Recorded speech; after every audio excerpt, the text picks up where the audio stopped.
Ok, continuamos. Bien, a ver. Sobre hemorragia digestiva, como definición, la hemorragia digestiva es la pérdida de sangre que se origina en cualquier segmento del tubo digestivo, desde el esófago hasta el ano. El punto de quiebre de localización va a estar a nivel del ángulo de Treitz. ¿Se saben? El duodeno, la primera, segunda, tercera, cuarta porción. Termina la cuarta porción del duodeno y tenemos el ángulo de Treitz. Hasta ahí, hemorragia digestiva alta. Por debajo del ángulo de Treitz, hemorragia digestiva baja.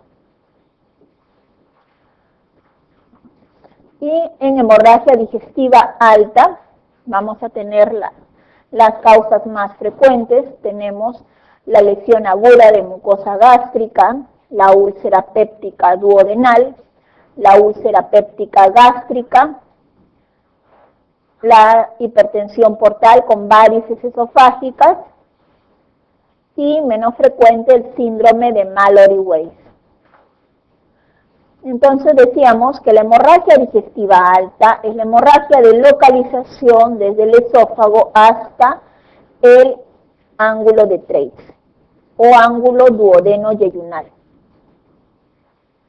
Y tenemos dentro de las causas más frecuentes de hemorragia digestiva alta, la hemorragia digestiva por úlcera péptica y en segundo lugar la hemorragia digestiva por hipertensión portal y dentro de ello tenemos las varices esofágicas y las varices gástricas. Entre la úlcera péptica y las varices esofágicas vamos a tener casi el 70% de la hemorragia digestiva alta. Causas raras son las esofagitis, menos frecuente el Mallory-Weiss y mucho más raras los sangrados por tumores gástricos o tumores esofágicos o la malformación arteriovenosa subcutánea o malformación de Delafoy o lesión de Delafoy. Entonces tenemos de igual manera causas más frecuentes, la úlcera péptica, en primer lugar la duodenal, en segundo lugar la gástrica, seguido por la hipertensión portal, las varices esofágicas, menos frecuente el Mallory-Weiss, la gastritis erosiva.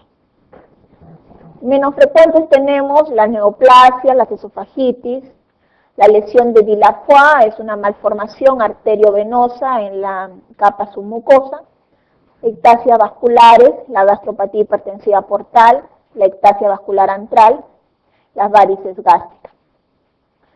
Mucho menos frecuente aún la fístula aortoentérica, pacientes con hemofilia, el hemosucus pancreático, la úlcera esofágica, caso de duodenitis erosiva, la enfermedad o lesiones no identificadas.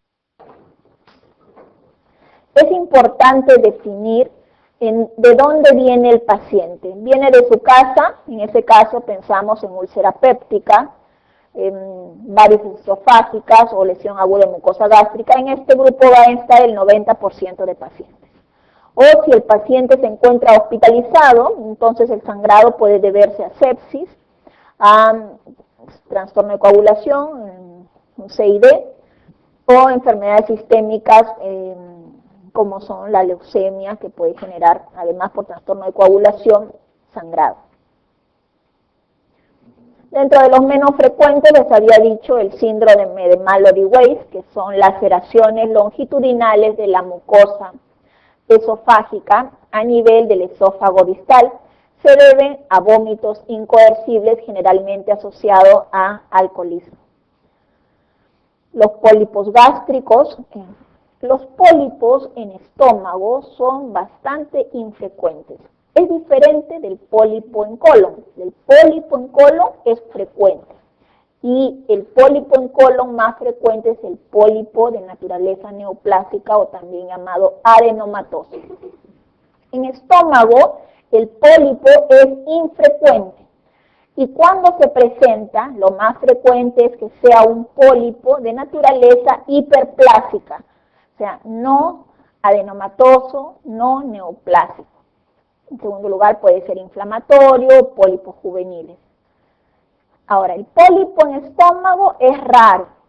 Cuando se presenta, es más frecuente que sea hiperplásico. Pero dentro de esta rareza también puedo yo encontrar un pólipo gástrico adenomatoso, mucho más raro. Cuando yo tengo un pólipo gástrico adenomatoso y este tiene un tamaño de 2 centímetros, es considerado una lesión premaligna de estómago. Bueno, en general, los pólipos gástricos, que ya les dije que son raros, pueden generar hemorragia digestiva alta. La enfermedad de Menetrier es una gastropatía hipertrófica perdedora de proteínas. Hay una hipertrofia de la mucosa gástrica. Esta hipertrofia genera que los pliegues de la mucosa gástrica semejen a la endoscopía como circunvoluciones cerebrales, y esto genera la pérdida de gran cantidad de proteínas y puede sangrar al mínimo roce. Entonces, enfermedad de Menetrier o gastropatía hipertrófica perdedora de proteínas. Cuerpos extraños, sobre todo en niños. La lesión de Villaflor es una malformación arteriovenosa a nivel submucoso gástrico, y menos frecuente el cáncer gástrico. Digamos, la úlcera péptica como hemorragia digestiva alta es frecuente, es la hemorragia digestiva alta más frecuente. Este es más frecuente en pacientes añosos, sobre todo relacionados a infectados con Helicobacter pylori. También está asociado a pacientes que consumen medicamentos gastrolesivos como son los AINES, la aspirina. Lo bueno de esta hemorragia es que puede cesar espontáneamente, aunque puede recidivar en 20%, o arroja una mortalidad alrededor del 10%. La clínica, la pérdida de sangre de aproximadamente 100 mililitros, puede haber hematemesis, melena, hematoquesia. Dependiendo del volumen de sangre, pudieran haber cambios hemodinámicos, no identifica causa y depende de la intensidad más que de la localización. El manejo de la endoscopía digestiva alta, de la hemorragia digestiva alta, es a través de una endoscopía. Las hemorragias digestivas altas más frecuentes es por úlcera péptica. La mayoría de ellas van a ceder espontáneamente. Cuando no es así, hay que hacer como manejo, estudio y tratamiento una endoscopía digestiva alta.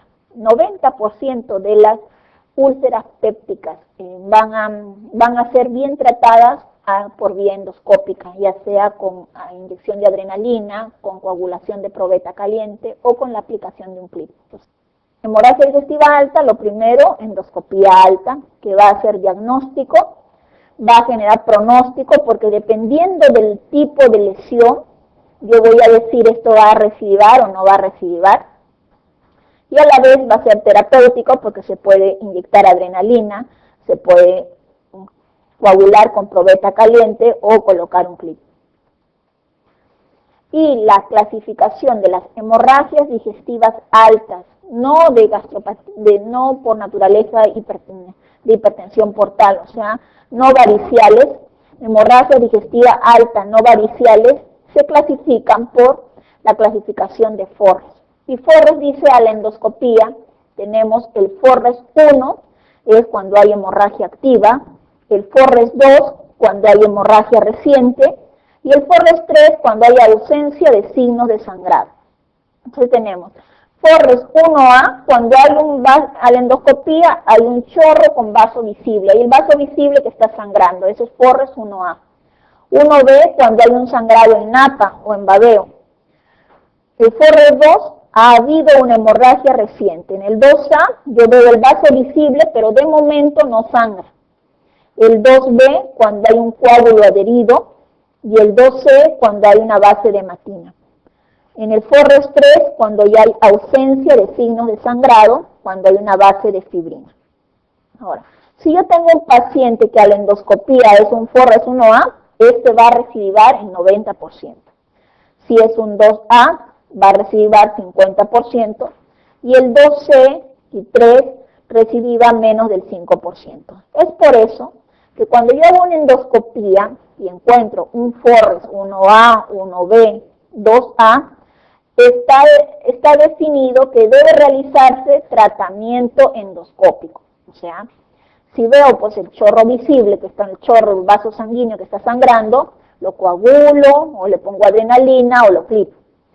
Si veo hemorragia en napa, igual puedo quemar con probeta caliente. Si veo el vaso que no sangra, lo mejor por la alta recidiva es coagular o poner un clip. En el 2B es controversial el tratamiento, porque ya hay un coágulo formado, si lo quemo va a volver a sangrar, entonces aquí es controversial. Lo sugerido es que solamente se observe, y en el 2C y 3 sí se sugiere solo observación, porque aquí ya no hay un sangrado activo. ¿Cómo se valora esta hemorragia digestiva alta? Primero, confirmación, que no sea un alimento, un líquido rojo que se haya ingerido. Evaluar hemodinámica al paciente, presión arterial, frecuencia cardíaca, estimar la gravedad de la hemorragia, y se estima de la siguiente forma. Es hemorragia leve cuando la presión arterial sistólica es mayor de 100 y la frecuencia cardíaca es menor de 100, o es grave cuando la tensión sistólica es menor de 100 y hay frecuencia cardíaca mayor de 100 con signos de hipoperfusión periférica. Es una forma rápida de evaluar la hemorragia digestiva. Hay que ver lo importante en hemorragia digestiva, la valoración hemodinámica, si hay repercusión hemodinámica, si hay mareos, lipotimia, imposibilidad de sentarse en la cama, paciente pálido, sudoroso, con sed, oliguria, hay disnea del menor esfuerzo, dolor precordial, puede haber palpitaciones, sobre todo en pacientes ancianos, o si hay cambios posturales de la presión arterial, si hay una baja de la presión mayor de 10 milímetros de mercurio, hay taquicardia, que sugiere pérdida de más del 25% de la volemia. La magnitud de la hemorragia, específicamente, la podemos clasificar en hemorragia leve, moderada, grave o exsanguinante. La leve, cuando hay una pérdida de menos de medio litro. La moderada, cuando hay una pérdida de hasta 2 litros, el pulso está más de 100, la frecuencia respiratoria más de 25, la presión del pulso está disminuida, el paciente está sediento y ansioso. Grave, cuando la pérdida del volumen sanguíneo va hasta 2 litros, el pulso está más de 120 por minuto, la frecuencia respiratoria más de 30, está asociado a presión sistólica disminuida, oliguria, encefalopatía. Y es cataclísmica cuando hay una pérdida sanguínea del 50%, un pulso de 140 por minuto, la sistólica menos de 50, la respiración más de 35, pacientes tengan anuria, encefalopatía, letargia, incluso puede llegar al coma. Una rápida valoración del paciente en la anamnesis, cómo se presentó la hemorragia, características, las horas de evolución, el paciente es un hepatópata, qué fármacos utiliza, o usa anticoagulantes. Son factores de mal pronóstico en hemorragia digestiva alta si es un paciente anciano, mayor de 60 años. Presenta comorbilidades, es diabético, es hipertenso, es renal, es cardiópata, son comorbilidades mal pronóstico. Tiene, además de la hematemesis, hay una evacuación roja en las heces, hematoquesia, hay shock, hay hipotensión en el momento de que llega la emergencia. ¿Cuántos paquetes globulares han sido transfundidos? Si hay un sangrado activo a la endoscopía, o sea, si es un Forres 1, sea 1A, vaso activo sangrante, o 1B, sangrado en napa. Se habla de una úlcera péptica grande cuando es mayor de 2 centímetros, esto es mal pronóstico porque esto normalmente resangra, y es una péptica gigante cuando es 2 centímetros. A la hemorragia, un paciente hospitalizado, esto también es factor de mal pronóstico, o requiere una cirugía de emergencia, hay que evaluar en el momento de la presentación. Un catéter venoso central o 2 periféricos, hay que preparar al paciente para sala de operaciones, aun cuando el paciente no necesariamente requiera tratamiento quirúrgico. Las hemorragias digestivas altas debido a úlcera péptica, en 90% cohiben con endoscopía alta, pero de preparar por si el paciente ante la eventualidad que tenga que ir a sala de operaciones. hacer las pruebas cruzadas, la sangre en reserva y reponer el volumen para la adecuada volemia y mejorar el flujo sanguíneo renal para la adecuada diuresis. Pacientes con hemorragia grave y signos de riesgo, ya les dije, catéter venoso central, hay que además para poder medir y administrar la hidratación adecuada, presión venosa central, una radiografía de tórax, la analítica general, preparar al paciente como un preoperatorio, colocar una sonda vesical para el control de la diuresis y control de las constantes horarias, tanto como diuresis, aspirado gástrico, el hematocrito horario, cada 6 a 8 horas, según la gravedad de la hemorragia. Paciente con hemorragia digestiva alta, lo primero después de la rápida anamnesis hay que hacer, el manejo es con endoscopía digestiva alta.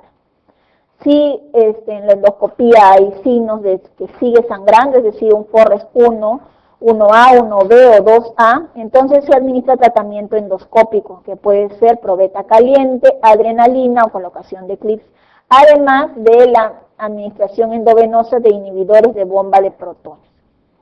Esto puede ir cicatrizar y quedar allí, alta y profilaxis, o puede recidivar. Entonces, ya tiene un primer tratamiento endoscópico y esto puede recidivar.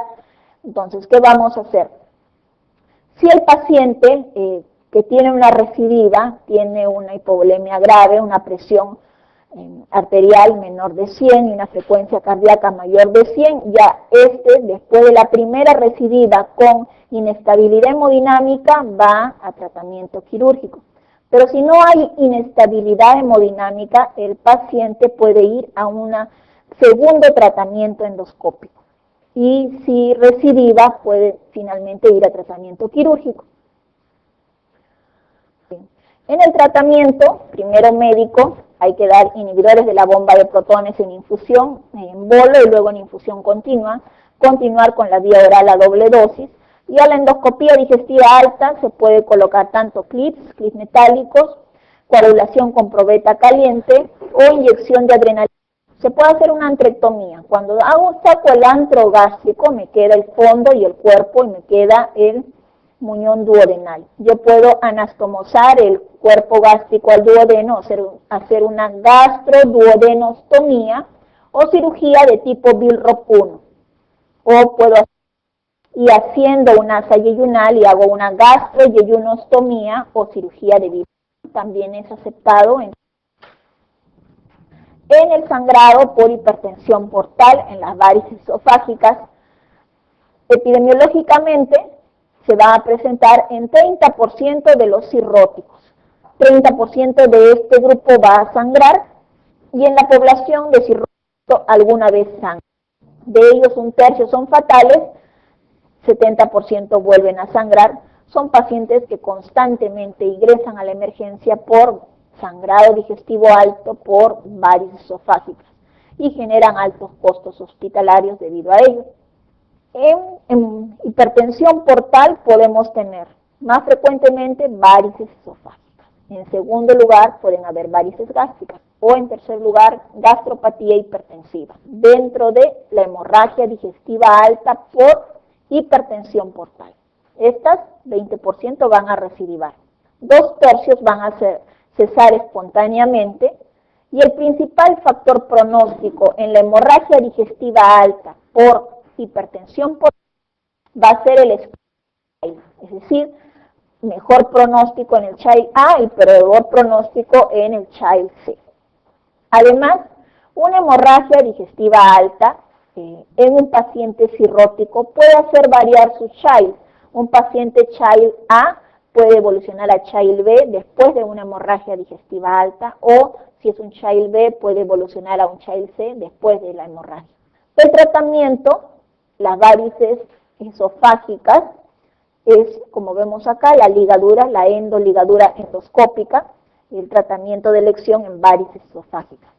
En varices gástricas, el tratamiento de inyección es la inyección o la administración de histoacril mediante la endoscopía alta. Y para recordar el score de Child, si ustedes recuerdan, la mnemotecnia de Batea, bilirrubina, albúmina, tiempo de protrombina, de QUIC, encefalopatía y ascitis.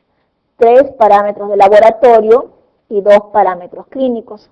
Y tenemos que el child va desde el A, donde tiene 6 puntos, hasta 6 puntos, el child B hasta 9 puntos, y el child C más de 9 puntos. Y lamentablemente, en este score de child, al margen de la técnica que se pueda utilizar o del tratamiento impartido a un paciente hemorragia digestiva alta en paciente con hipertensión portal, los pacientes que sean de score de child C tienen una morbilidad y mortalidad a los 30 días alrededor del 80%. Entonces, un paciente con child C que sangra, lo más probable es que se muera en los siguientes 30 días. Ahora, en hipertensión portal, hemorragia digestiva alta por hipertensión, seguimos el siguiente tratamiento. Primero, si en la recidiva se puede hacer un segundo tratamiento endoscópico con ligaduras de las varices esofágicas o con inyección de histoacril en las varices gástricas. Si no cede a ello, se puede colocar un TIPS. Los TIPS son una colocación de un puente entre la vena suprahepática derecha y la vena porta derecha. Si recordamos en la anatomía hepática, tenemos el hígado, la sangre llega al hígado 70% a través de la vena porta, y la vena porta pues se divide en vena porta derecha, vena porta izquierda. También llega al hígado 25% de ella a través de la arteria hepática, pero esta afluencia de sangre al hígado es solamente 25%. La sangre sale del hígado a través de las venas suprahepáticas. Las suprahepáticas son 3, la suprahepática derecha, la suprahepática media y la suprahepática izquierda, y todas ellas llegan o drenan su aflujo sanguíneo hacia la vena cava inferior. A través de un catéter que entra por la vena yugular derecha, ese catéter puede llegar a nivel cardíaco, en las cavidades cardíacas, y se puede progresar hacia la vena cava inferior, y de allí canular la vena suprahepática derecha. Entonces, ya estoy en la vena suprahepática derecha, y a través de la vena suprahepática derecha se puede ingresar al parénquima hepático y hacer una comunicación entre la vena suprahepática derecha y la vena porta derecha. Entonces hago como un puente, coloco un puente a través de un stent. Estos stents normalmente miden 5 centímetros. Un stent intrahepático entre la vena suprahepática derecha y la vena porta derecha. ¿Qué va a generar con esto? Que la gran presión, la hiperpresión, la hipertensión portal va a fluir en gran medida hacia una zona de baja presión, que son las venas suprahepáticas. El cirrótico tiene una gran presión en la vena porta. Esta gran presión de la vena porta genera pues las varices gástricas, las varices esofágicas. Al disminuir la presión en la vena porta, generando un shunt hacia las venas suprahepáticas, entonces va a disminuir la presión portal, y esto va a generar que el sangrado baje a nivel de tanto de varices esofágicas como varices gástricas. Entonces, ante segundo tratamiento endoscópico y sigue sangrando, hay que utilizar los TIPS para disminución de la presión portal. Bueno, si no se ve a ninguno de ellos, hay que evaluar la posibilidad de trasplante hepático. Estas indicaciones de trasplante hepático, paciente con insuficiencia hepática, sobre todo pacientes con Child C, y que tengan un score de MEL. Ustedes saben, el score de MEL es un score que mide la posibilidad de que un cirrótico se muera en los siguientes 3 meses, y entonces esto va de 6 a 40, por encima de 20 estamos ya en indicación de trasplante hepático. Entonces, pero el trasplante hepático, ustedes saben que solamente acá en el Perú, en nuestro medio, solamente existen 2 equipos quirúrgicos de trasplante hepático, uno el del Hospital Almenara y otro el del Hospital Rebagliati. Entonces, ¿qué quiere decir con esto? Que solamente tienen acceso al trasplante hepático los pacientes con las personas que tienen seguro, bueno, actual la seguridad social. El resto no tiene acceso al trasplante hepático. Y la población, solamente 30% de la población peruana tiene acceso a la seguridad social. Entonces, existe un gran número de cirróticos que no tienen esta posibilidad de trasplante hepático. Bien. Y si hay una hemorragia masiva, el paciente cirrótico viene a la emergencia, al tópico, llega al tópico de cirugía con una gran hemorragia digestiva alta. En ese caso, en la fase aguda podemos utilizar la compresión, simplemente una compresión, se utiliza una sonda de Blackmore o una sonda de Linton, que tienen un balón gástrico y un balón esofágico, simplemente para comprimir la varices y disminuir temporalmente el sangrado. El TIPS, el Transyugular Intrahepatic Portosystemic Shunt, es una comunicación, ya les dije, viene por la vena suprahepática, la vena cava inferior, llega a la suprahepática derecha, y intrahepático, transhepático, llega a la porta derecha y coloca un stent, una comunicación. Igual acá, un stent entre la suprahepática derecha y la vena porta derecha. Acá es vía fluoroscópica, es que se coloca por radiología intervencionista, viene el catéter, llega a la suprahepática derecha, y transparenquimal ingresa, busca la vena porta derecha y dispara el stent para disminuir la presión, la hiperpresión portal a este nivel y dirigirla toda hacia la suprahepática, que son venas de baja presión. La complicación es que como toda la sangre que viene de la porta con gran cantidad de toxinas no se han podido detoxificar en el hígado, como complicación del TIPS, va a ser encefalopatía. Es un paciente que va a la encefalopatía. Y si ya tenía encefalopatía, va a empeorar la encefalopatía. Hemorragia digestiva alta, masiva, llega a la emergencia, no tengo pues ni TIPS, ni en ese momento al endoscopista, entonces le coloco una sonda de Sengstaken-Blackmore. Esta sonda de Sengstaken-Blackmore es una sonda que tiene triple vía, uno para irrigar y otro para insuflar el balón gástrico y el balón esofágico. Se insufla un balón gástrico para cohibir la hemorragia a nivel de varices gástricas y la hemorragia a nivel de varices esofágicas. La desventaja es que no debe estar colocada más de 48 horas porque si no va a generar isquemia de la mucosa y puede generar perforación tanto esofágica como gástrica. Pero es efectiva, evita el sangrado, para el sangrado. Ahora, si no se hace a tratamiento endoscópico con ligaduras o histoacril, según primera recidiva de tratamiento no cede y no siempre es posible colocar un TIPS, no siempre se cuenta con el manejo de radiología intervencionista para un TIPS y el paciente no tiene acceso a trasplante hepático, entonces se hace la alternativa de tratamiento quirúrgico a un paciente con hipertensión portal que tiene varices esofágicas que constantemente sangra. ¿Y cuáles son las alternativas de tratamiento quirúrgico en hemorragia digestiva alta por hipertensión portal? Tenemos hacer un shunt, igual el mismo concepto del TIPS, que hacer una comunicación, un puente, entre la vena esplénica, que es afluente de la porta, y la vena renal izquierda, que es afluente de la cava. Entonces hago un puente, un shunt, una comunicación, cirugía vascular, entre la vena esplénica a nivel del cuerpo del páncreas y la vena renal izquierda. Entonces, shunt selectivo espleno-renal. Es una alternativa quirúrgica derivativa, es una cirugía derivativa. Shunt no selectivo portocava. Puedo hacer una comunicación laterolateral entre la vena cava inferior y la vena porta, en su nacimiento, laterolateral.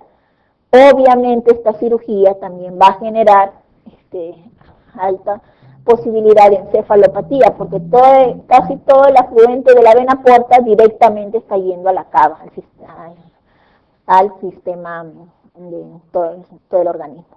Como alternativas no derivativas, estas son las cirugías de derivación sanguínea. Como alternativas no derivativas se tiene la desconexión ácido-portal y la transección esofágica. La desconexión ácido-portal consiste, 1, la ligadura de la vena gástrica izquierda, la vasculatura a nivel del abdomen, la irrigación arterial a nivel abdominal está dada a través de 3 arterias, el tronco celíaco, la mesentérica superior y la mesentérica inferior. El tronco celíaco tiene 3 ramas, la gástrica izquierda, la hepática y la esplénica. De esta forma, cada una de ellas tiene 2 venas que llevan la afluencia venosa. Y estas venas, que son 2 venas gástricas izquierdas, 2 hepáticas y las esplénicas, van a drenar al sistema de la porta. Entonces, si se liga la vena gástrica izquierda, de alguna manera se disminuye el aflujo venoso hacia la porta. Se liga la vena gástrica izquierda. A la vez se liga la arteria esplénica, se realiza esplenectomía. Como las varices se encuentran con mayor frecuencia a nivel del esófago y a nivel del esófago distal, se puede hacer una o sea, una incisión, abro el estómago, ingreso una sutura mecánica a nivel del esófago abdominal y se hace un disparo en una grapadora quirúrgica que secciona el esófago y a la vez anastomosa el esófago. Hace una sección de varices y nuevamente un corte temporal, como si abriera el esófago y cada de una grapadora mecánica, una transección esofágica, corte circular del esófago y a la vez anastomosis. Entonces, de esa manera se cierran las varices que están a nivel del esófago abdominal.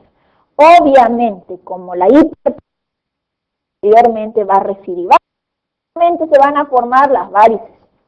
Y obviamente, como he hecho una sutura, para hacer esta transección esofágica tengo que abrir el estómago, finalmente la sutura gástrica. Entonces, la desconexión ácido-portal es un tipo de cirugía para la hipertensión portal no derivativa. Entonces, en hipertensión portal tengo cirugías derivativas que llevan la sangre del sistema porta al sistema cava, espleno-renal, cuanto más distal se llama espleno-renal distal u operación de Warren, con W, Warren, o shunt no selectivo portocava. Estas son cirugías derivativas. Esto sí me va a tratar la hipertensión a nivel de la vena porta. Pero esto obviamente, como ven, son cirugías de alto riesgo y son cirugías vasculares. Alternativas, cirugías no derivativas. La desconexión ácido-portal, que es la ligadura de la vena gástrica izquierda, la ligadura de la arteria esplénica, la esplenectomía y la transección esofágica. Otra causa de hemorragia digestiva alta, menos frecuente, las esofagitis. Vemos acá esofagitis, el reflujo gastroesofágico puede generar esofagitis erosiva y esto generar hemorragia digestiva alta. Generalmente evolucionan favorablemente en la mayoría de casos y ceden al tratamiento con inhibidores de bomba de protones. Cuando continúa el sangrado, la endoscopía más la aplicación de probeta caliente cede el sangrado. El síndrome de Mallory-Weiss, les había dicho, es un desgarro lineal de la mucosa esofágica gástrica. Este desgarro sigue el eje del esófago, porque por ahí hay una pregunta, Mallory-Weiss, desgarro horizontal de la mucosa. No, es un desgarro lineal que sigue el eje del esófago. Y es secundaria a esfuerzos de vómitos. Se presenta más frecuente en varones en edad mediana con antecedentes de alcoholismo. La clínica son hematemesis con o sin melena.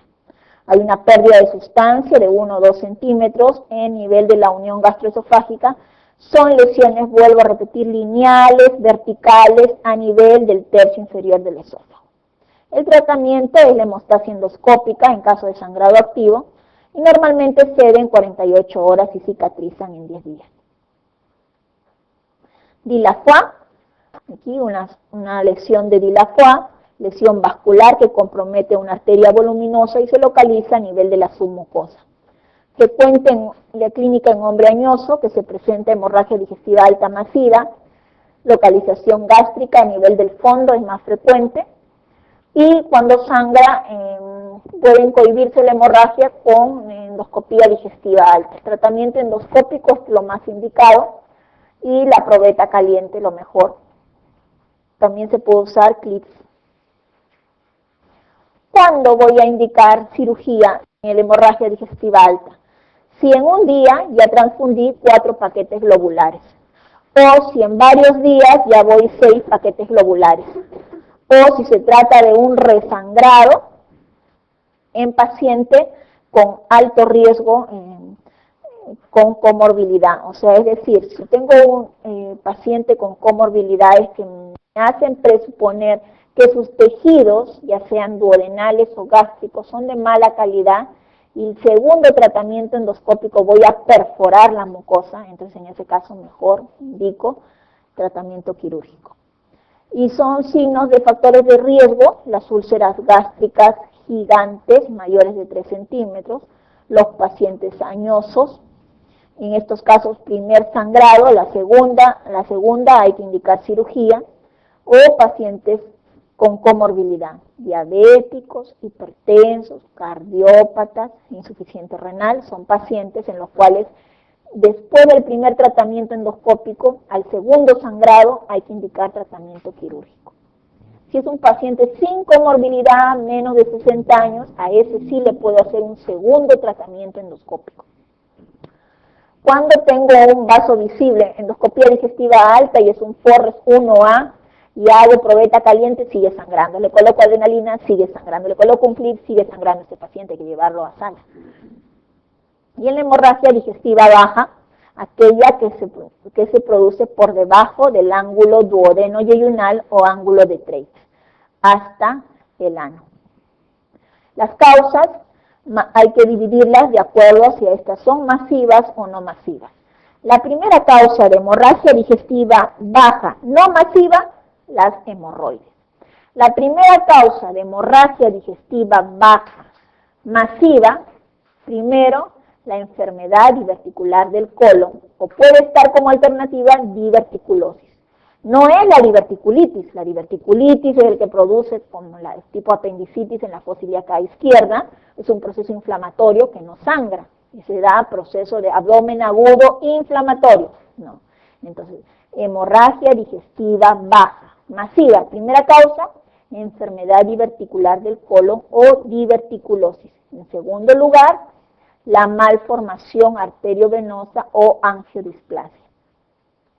Entonces, causa más frecuente, hemorragia digestiva baja masiva, la enfermedad diverticular del colon, o puede venir en la alternativa como diverticulosis. En segundo lugar, la angiodisplasia o malformación arteriovenosa. La clínica, hematoquesia, rectorragia, melena, cambios hemodinámicos. Y se va a clasificar de acuerdo a la gravedad, en si es leve, moderada o severa. Leve cuando es un volumen de pérdida menor del 10% y no hay cambios hemodinámicos. Moderada hasta 20%, pero ya hay hipotensión ortostática y taquicardia. Y severa cuando es más del 20%, puede haber taquicardia, hipotensión, oliguria o shock. La hemorragia digestiva, bueno, para hacer un paralelo, en la alta ya habíamos dicho tres líneas, 3 vías, catéter venoso central, nasogástrica y vesical. Igual en la baja, 3 vías, catéter venoso central, nasogástrica igual y sonda vesical. Cuando en la alta habíamos visto que para su diagnóstico utilizábamos la endoscopía digestiva alta. Para la baja, el diagnóstico se hace con la colonoscopía, pero en este caso la resolución de localización de lesión o la localización de sangrado es menos efectiva. En este caso, además, se puede usar arteriografía, pero para la arteriografía yo voy a necesitar que el flujo sanguíneo de pérdida sanguínea sea importante, la pérdida sanguínea en la hemorragia digestiva alta sea importante para poder encontrar la lesión. Cuando es muy bajo el flujo de sangrado, se puede hacer gammagrafía o una angiotomografía para ver si hay zona de sangrado. Cuando se indica cirugía, cuando se ha administrado ya hasta 4 paquetes globulares en un día, cuando hay resangrado, cuando hay un sangrado recurrente, o cuando hay factores pronósticos de resangrado, hay un vaso visible que que puede volver a sangrar, o en los casos se debe postergar cirugía cuando hay casos de diverticulosis. Los casos de diverticulosis pueden, si no es masiva, en la diverticulosis, sangrado digestivo bajo no masivo, puede ceder espontáneamente. Bueno, esto es el algoritmo de hemorragia digestiva alta, que va, lo primero habíamos dicho, a endoscopía, ¿no? Lo que ya habíamos visto, y los tips en hipertensión portal, el resangrado, y hay que evaluar en 24 horas, si no cede, va a cirugía. Entonces, en hemorragia digestiva baja, catéter venoso central, sonda nasogástrica y sonda vesical. Además, en hemorragia digestiva baja, además de la colonoscopia, la endoscopía digestiva alta, para ver si no hay una lesión de alta que se está comportando clínicamente. Si hay un tránsito intestinal acelerado, se comporta como una hemorragia digestiva baja. Entonces, colonoscopía, arteriografía, pero para ello requiero que el flujo de pérdida sanguínea sea igual o superior a 0.5 mililitros por minuto. En este caso va a ser positiva, y si no, no se va a ver nada. Si es menor el flujo, de 0.1 a 0.4 mililitros por minuto, mejor es utilizar la gammografía. Bien, esto había sido en úlcera péptica. A ver, bueno, el tratamiento, si paciente de bajo riesgo, puede ir, si es de bajo riesgo, no tiene comorbilidad, puedo hacer 2 tratamientos endoscópicos para cohibir hemorragia. Pero si tiene alto riesgo, un tratamiento endoscópico, el segundo ya es cirugía. Ya habíamos visto la transección esofágica, la desconexión. Esto se ha pasado ya. No les cuando sangra una hemorragia digestiva alta por una úlcera péptica, en las alternativas que habíamos visto, la úlcera péptica yo la puedo tratar con antrectomía más Billrob 1 o Billrob 2. En úlcera duodenal, una alternativa puede ser colocar un punto hemostático en la úlcera péptica sangrante y colocar un parche de Piplon que se conoce como parche de Graham. Esto es una alternativa quirúrgica en una hemorragia digestiva alta por úlcera péptica duodenal. Pero si la úlcera es gástrica, toda úlcera gástrica que sangra, considero que es maligno hasta que no demuestre lo contrario.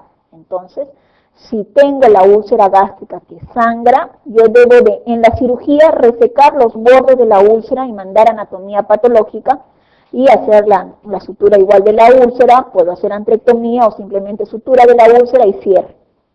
Entonces, úlcera péptica duodenal que sangra, yo puedo punto hemostático y cierre. Pero úlcera péptica gástrica que sangra, yo la considero maligna y por lo tanto debo de tomar biopsia de los bordes de la úlcera y hacer una sutura hemostática y cerrar.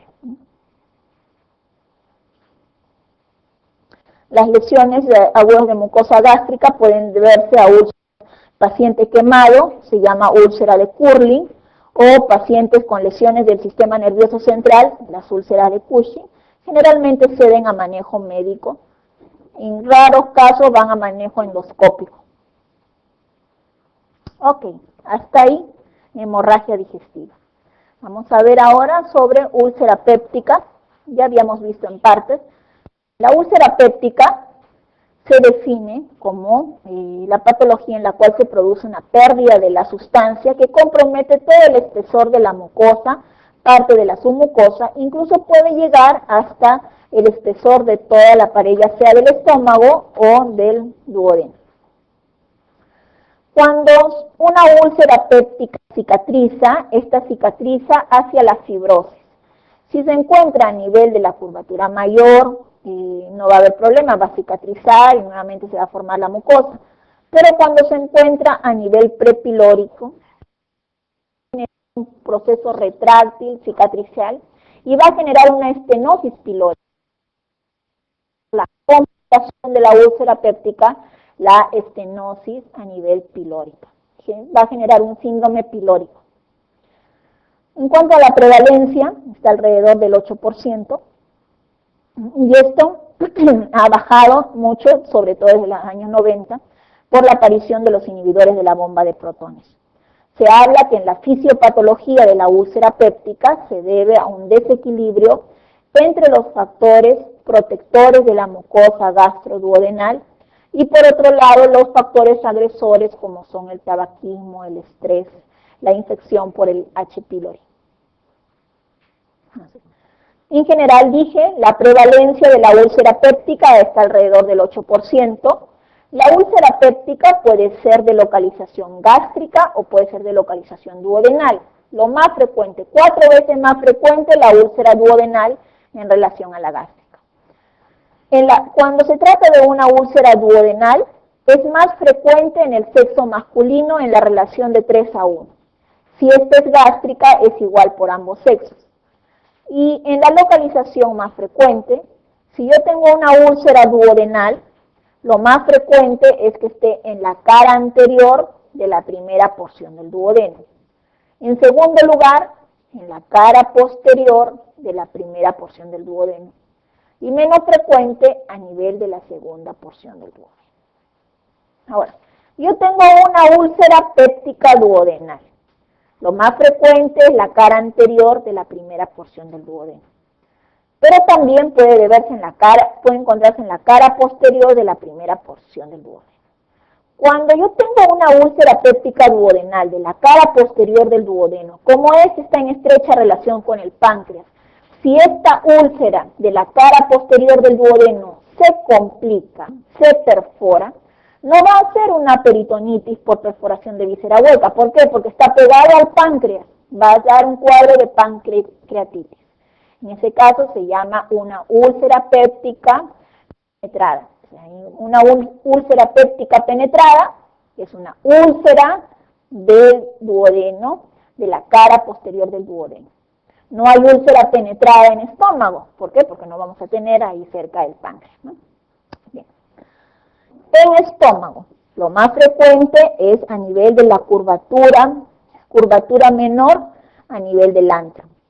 Y en un segundo lugar, en cualquier otra zona que haya gastritis crónica trófica. Dije que en la fisiopatología tiene que ver, por un lado, un desequilibrio entre los factores protectores de la barrera mucosa gastroduodenal y por otro lado, los factores agresores de la secreción gástrica.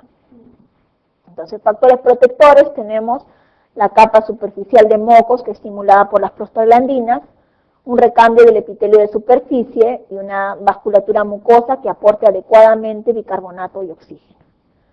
Son factores de riesgo o factores agresores, la infección por Helicobacter pylori, que está presente en 90% de las úlceras duodenales. El uso de AINES y aspirina, tabaco y también el estrés. En 90% de las úlceras duodenales, va de forma de espiral, tiene flagelos, en su microclima es los flagelos a nivel de la barrera mucosa, Helicobacter pylori, gástrica y duodenal. Úlcera péptica es la infección por Helicobacteria gram negativa, microaerófila, oxidasa y catalasa negativa. Las causas, dije, el Helicobacter pylori es lo más frecuente y el principal factor de riesgo en úlcera péptica. Está presente en 90% de las úlceras duodenales. Segundo lugar, los AINES, sobre todo en ancianos, que van a disminuir la producción de bicarbonato y la producción de moco. Menos frecuente el síndrome del gastrinoma Zollinger-Ellison y menos frecuente la hipersecreción ácida idiopática. Cuando se va a agravar con la ingesta de alimentos, el dolor va a ser más intenso con la ingesta de comidas, está asociada más a una disminución de los mecanismos de defensa, es decir, disminución de la barrera protectora de la mucosa gástrica. La acidez puede ser normal o baja, está asociada también al consumo de alcohol, de aspirina o reflujo biliar. Y alternativa de tratamiento quirúrgico puede ser la antrectomía más reconstrucción de tipo Billroth 1, gastroduodenoanastomosis, o reconstrucción de tipo Billroth 2, gastroyeyunoanastomosis. En la úlcera gástrica, de acuerdo a su localización, esta puede ser tipo 1 a nivel antral, tipo 2 que está asociada antral y duodenal, tipo 3 a nivel prepilórico. Generalmente las que van a tratamiento quirúrgico van a ser las tipo 2, antral y duodenal, y las tipo 3, prepilórica. Esta prepilórica es la que va a generar con mayor frecuencia el síndrome pilórico porque cicatriza y genera una estenosis a nivel del píloro. Y dentro de las complicaciones de la úlcera péptica tenemos, en primer lugar, la hemorragia digestiva alta. En segundo lugar, la perforación de la úlcera péptica. En tercer lugar, la penetración de la úlcera péptica. Y en cuarto lugar, la obstrucción o estenosis de la úlcera. Entonces tenemos la úlcera péptica. Clasificación del Forres, clasificación endoscópica de hemorragia digestiva alta no varicial. Forres 1, hemorragia activa. Forres 2, hemorragia reciente, y el Forres 3, ya no hay hemorragia. Tratamiento endoscópico en la 1A, 1B, 2A. 2C y 3, solo observación, y 2B es controversial porque hay un coágulo adherido. ¿Qué hace como la úlcera péptica que sangra? Colocar un catéter venoso, adecuada hidratación, si requiere transfusión, asegurar las vías aéreas, administrar oxigenoterapia y el monitoreo hemodinámico del paciente. El paciente debe quedar en NPO con una colocación de sonda nasogástrica a gravedad, administrar los inhibidores de la bomba de protones en bolo, continuar horario en la Forres 1, 1A, 2B. Y dosis en los otros estados de la úlcera vía oral, en la 2C, 3. Tratamiento de inicio, como les dije, el tratamiento es endoscópico. En la Forres 1A, 1B, 2A, hay que hacer inyección de adrenalina, coagulación con probeta caliente o colocación de clips. En la Forres 2B se discute la hemostasia, algunos dicen solo observar porque hay un coágulo adherido. En la 2C y 3 no debe hacerse nada, solo observar. ¿Cuándo indicar tratamiento quirúrgico? Cuando hay fracaso del tratamiento endoscópico. Si hay una primera recidida en un paciente con comorbilidad, diabético, hipertenso, renal, cardiópata, yo sé que sus tejidos son frágiles, si hago un segundo tratamiento endoscópico puedo perforar, entonces indico tratamiento quirúrgico. Si tengo una segunda recidiva en un paciente con buenos tejidos, puedo hacer un segundo intento endoscópico. Y las técnicas son: reseco todo el antro y hago una reconstrucción Billroth 1 o Billroth 2, o como habíamos visto alternativamente, suturo con previa resección para biopsia de los bordes de úlcera gástrica. La primera complicación es la hemorragia digestiva alta. La segunda complicación es la perforación.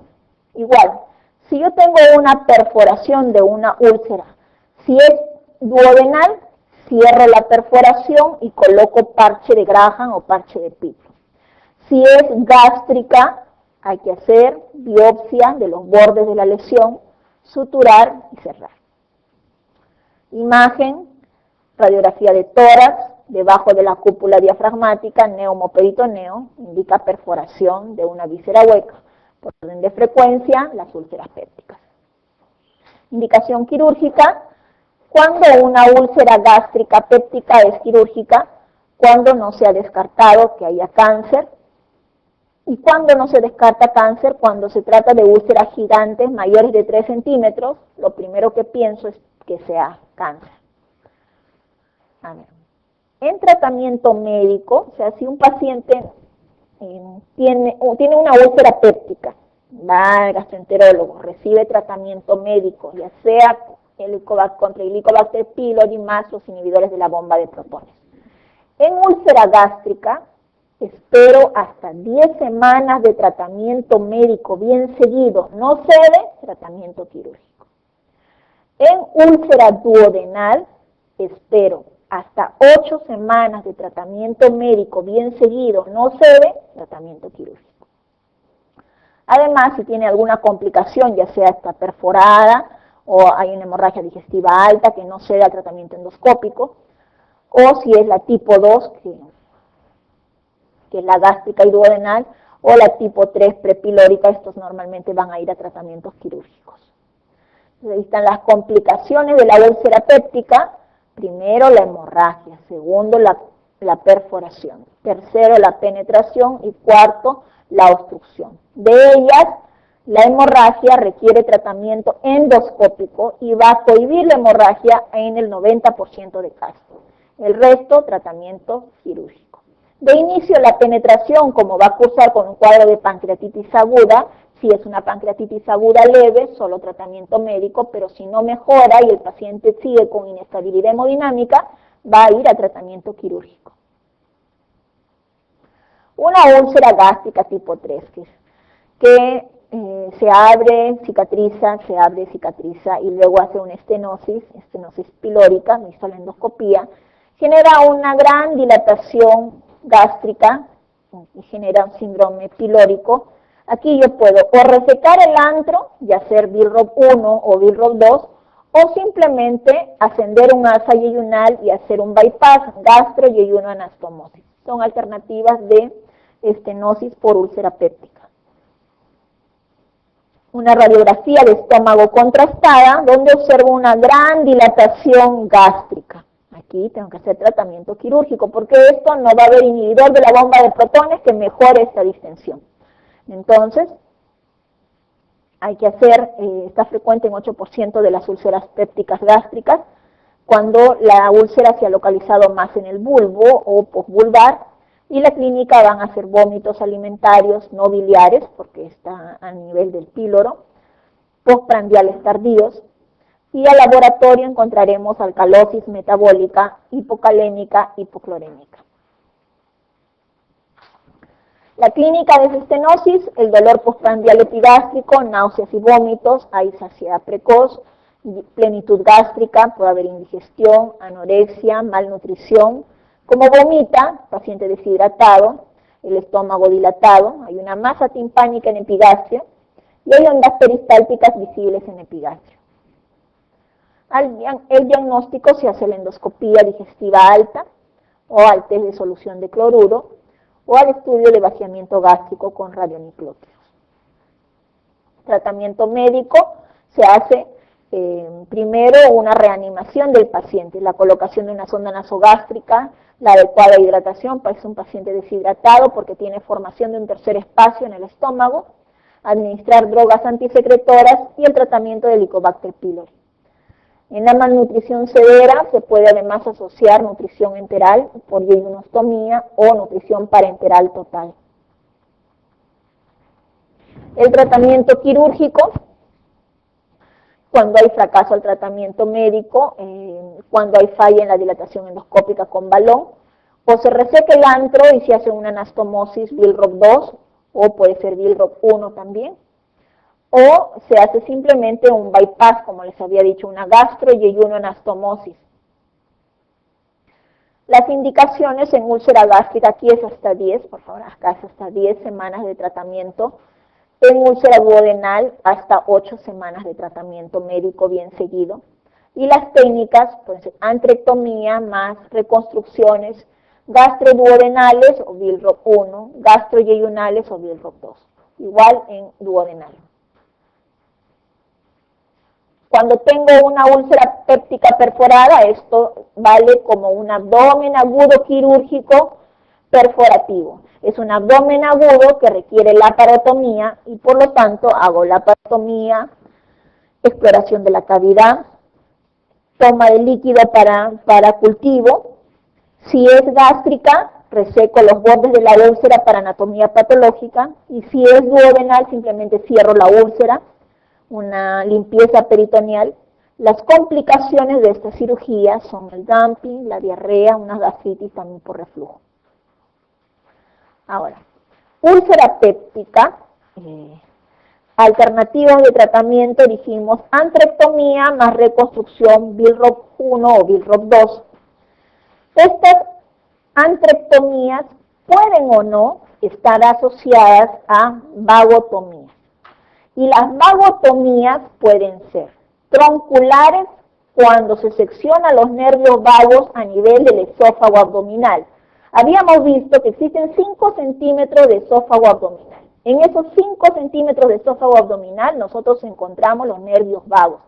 El nervio vago derecho, que se hace posterior, y el nervio vago izquierdo, que se hace anterior, a nivel del esófago abdominal. Entonces se localiza el tronco vagal, se secciona, es una vagotomía troncular. Ahora, si yo hago una vagotomía troncular, como consecuencia de ello voy a tener atonía gástrica. Entonces va a haber un retraso en el vaciamiento gástrico. Por lo tanto, la vagotomía troncular debe estar asociado a un procedimiento derivativo o de drenaje gástrico. Y esto puede ser desde lo más simple, una piloroplastia, a una incisión 5 centímetros en el píloro, que sigue el eje del duodeno, y lo suturo a nivel transversal, piloroplastia. O hago una antrectomía. Hemos visto la troncular. Ahora, puedo hacer una vagotomía selectiva. O sea, ya no corto los troncos a nivel del esófago, sino espero que estos lleguen a nivel de la curvatura menor del estómago y empiezo a seccionar los nervios, las ramas de los nervios vagos que van por la curvatura menor del estómago. Vagotomía selectiva. Esta también debe estar asociada a un procedimiento derivativo. Piloroplastia o antrectomía más reconstrucción, Billroth 1 o Billroth 2. Ahora, no hago eso. Dejo que el nervio vago descienda a nivel del antro, aquellas ramas del nervio vago que solo van a las células oxínticas, y preservo el nervio que va a dar inervación al píloro, el nervio de la Target. Entonces, solamente secciono a nivel del antro las ramas del vago que van a las células oxínticas. Entonces, vagotomía ultraselectiva. Esta no requiere procedimiento derivativo por cuanto he preservado el nervio de la pata de ganso o nervio de la Target. Por lo tanto, no va a haber atonía gástrica, no va a haber menos atonía gástrica y no va a haber problemas para el vaciamiento gástrico. Ya. Vagotomía troncular en caso de complicaciones quirúrgicas o en caso de recidivas se pueden usar, o selectivas. Alternativas, antrectomía más gastroduodenostomía Billroth 1. Acá ven el vago, este es el esófago abdominal. El esófago abdominal tenemos los nervios vagos. El nervio vago derecho, que se hace posterior, el nervio vago izquierdo, que se hace anterior. La sección de los nervios vagos a este nivel se llama vagotomía troncular, que debe estar asociado, en este caso, a Billroth 1. Cuando tengo una distensión o síndrome pilórico, no puedo resecar el antro, pero una cirugía menor alternativa puede ser ascender un asa yeyunal, una gastro-yeyunoanastomosis. Es alternativa válida. Dentro de las complicaciones hay una malignización crónica. Se habla que va a evolucionar sobre una úlcera péptica gástrica. Puede haber un riesgo de alrededor del 2% de desarrollar cáncer gástrico en la evolución. Ahora, esto es por un lado. Es bajo, pero existe en algunos casos 2% de posibilidades que una úlcera péptica gástrica degenere en una úlcera maligna. Ahora, si yo tengo un paciente con úlcera péptica y lo opero y le hago una antrectomía y le hago una Billroth 1 o Billroth 2. Pasan 15 años.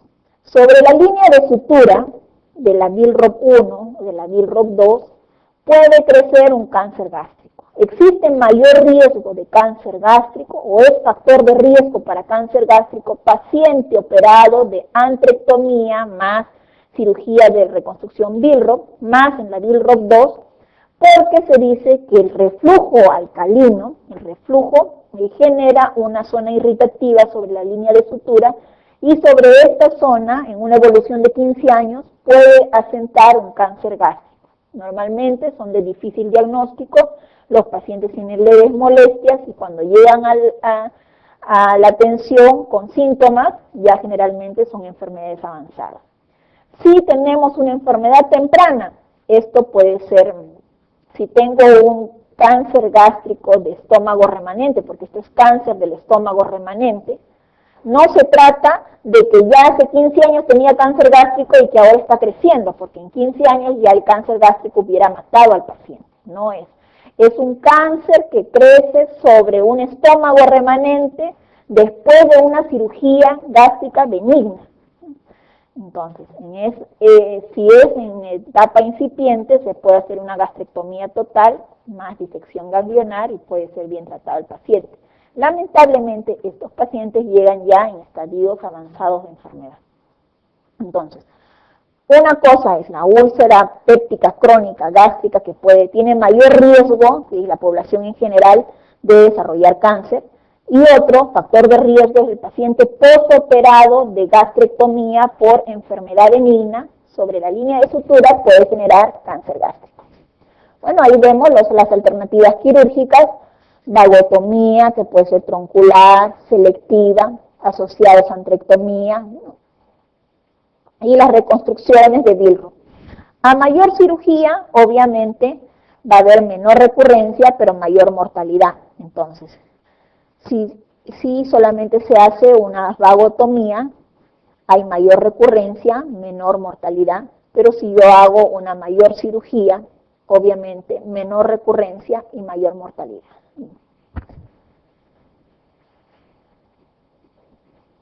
Los tipos de reconstrucciones, cuando hago una vagotomía troncular bilateral, debo de hacer antrectomía, puedo hacer piloroplastia, pero mejor aún antrectomía, reconstruyo gastroduodenoanastomosis Billroth 1, gastroyeyunoanastomosis Billroth 2, o lo que actualmente se hace con mayor frecuencia, gastroyeyunostomía en IDO-RUS.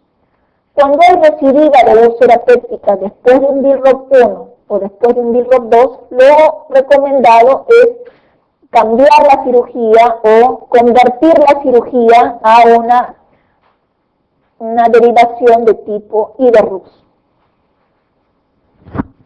Bueno, las vagotomías cuando se hacían en el esófago abdominal, esto es vagotomía troncular, y les dije que debe asociarse a un procedimiento derivativo, antrectomía o, como ven acá, piloroplastia. Primero se hace una incisión siguiendo el eje del duodeno y se anastomosa en sentido transversal. En una úlcera duodenal, si es una úlcera duodenal con sangrado, se hace un punto hemostático en la úlcera y se puede colocar un parche de piplo. En úlceras duodenales, el principal factor de riesgo, 90% de ellas están asociadas a Helicobacter pylori, y entre otros, tabaquismo, AINES, uremia, el síndrome de Zollinger-Ellison, que es un gastrinoma, y esto, decíamos que la úlcera péptica gástrica, el dolor aumenta con los alimentos. En la úlcera péptica duodenal, el dolor se alivia con la ingesta de alimentos. Las vagotomías pueden ser tronculares, selectivas o ultraselectivas. La ultraselectiva no requiere procedimiento derivativo, pero al ser una cirugía más selectiva, está asociado a mayor recidiva. Las indicaciones, cuando utilizar estas cirugías, cuando tiene alguna complicación, ¿no? Hemorragia digestiva alta o una úlcera una úlcera penetrada o hay una estenosis prepilórica, o también cuando a pesar del tratamiento médico, 10 semanas en la gástrica, 8 semanas en la duodenal, no mejora la úlcera péptica. Entonces eso se llama paciente con úlcera intratable. Úlcera intratable médicamente, hacer tratamiento quirúrgico. Ahí vemos vagotomía troncular a nivel del esófago abdominal, a nivel de vagotomía selectiva, también a nivel de la curvatura menor del estómago, o vagotomía ultraselectiva, preservando el nervio de la Tariet, no requiere procedimiento derivativo. Indicaciones de cirugía: úlcera duodenal, úlcera intratable por más de 8 semanas, o úlcera péptica con alguna complicación, sangrado, perforación o obstrucción. Las alternativas de tratamiento que ya habíamos dicho, antrectomías y vaguectomías.